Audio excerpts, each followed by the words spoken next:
Sakaling magdesisyon si VP Sara na magbitiw sa pwesto, hindi raw ito nangangahulugan na ligtas na siya sa pananagutan at otomatikong matitigil ang impeachment proceedings. Ayon yan sa mga tagapagsalita ng House Prosecution Team.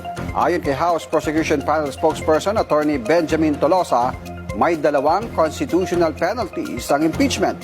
Yan daw ang removal at perpetual disqualification from holding public office. Bagamat may choice daw ang bise na mag-resign, hindi opsyon sa kanya ang managot. Saka bakit siya magre-resign? Papunta pa lang tayo sa exciting part, guys.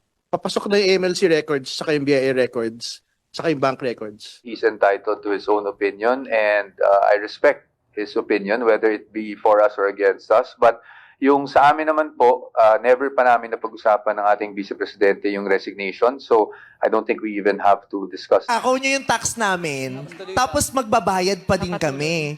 Ibalik nyo muna yung ninakaw nyo sa amin. Tama. Di ba?